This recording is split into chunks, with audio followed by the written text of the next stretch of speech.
ए कोई मैट्रिक्स जिसका size m cross n है, बी आपका बिलोंग कर रहा है आर एम में, और बी आपका नॉन ज़ीरो है।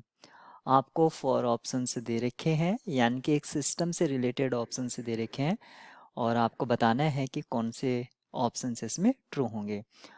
तो एक non homogeneous system A X equals to B, अगर हम ये एक सिस्टम है, ऑप्शन ए में क्या कहा है, the set of all real solution, all real is a vector space. तो ये वेक्टर स्पेस नहीं फॉर्म करेगा, क्योंकि इसमें आपका जीरो बिलोंग नहीं करता है। जीरो किस में बिलोंग नहीं करता, set of all solution, set of all solution.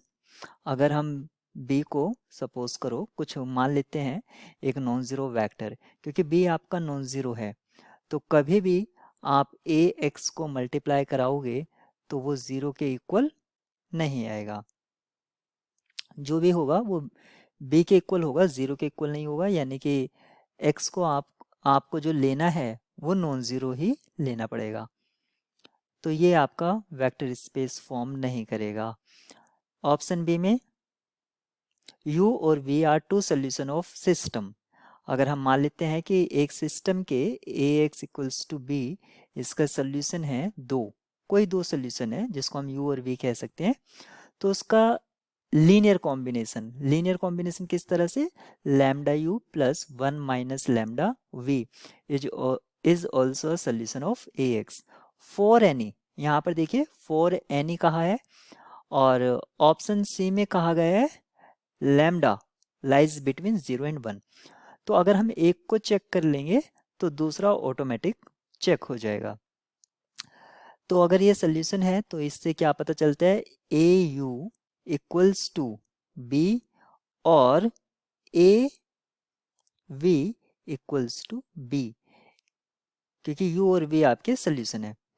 तो आपसे कहा गया है ये भी सोल्यूशन होगा, ये सोल्यूशन होगा मतलब a टाइम्स दिस ले लो, lambda u plus one minus lambda v। ये किसके इक्वल आना चाहिए, ये भी b के इक्वल आना चाहिए। अगर ये b के इक्वल आएगा तो हम कहेंगे ये सोल्यूशन है, अदरवाइज नॉट सोल्यूशन। तो ये इक्वल होगा a, या लैम्डा आउटसाइड ले लीजिए, u plus one minus lambda क्योंकि कांस्टेंट है ए वी, और ए यू किसके इक्वल है, बी के, यानी कि lambda b plus one minus lambda b. और यहाँ से अगर हम मल्टीप्लाई करा देते हैं, यानी कि distribute lambda b minus b, sorry plus b minus lambda b से लैम्डा बी कैंसिल आउट हो जाएगा। तो आपने देखा बी हमारा आ रहा है, तो ये सोल्यूशन होगा। और आपने यहाँ पर ये देखा लैम्डा पर कोई भी कंडीशन नहीं है, तो ऑप्शन बी आपका ट्रू होगा और सी आपका रॉन्ग हो जाएगा। यहाँ पर कहा है कि rank of A is n, then ax equals to b has at most one solution.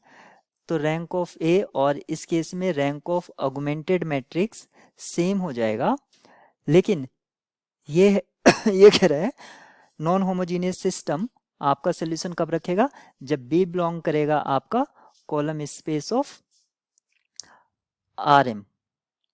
अगर कॉलम स्पेस में नहीं होगा तो उसका सोल्यूशन एग्जिस्ट नहीं करेगा। तो ये हमारा एटमोस्ट वाली कंडीशन सही है।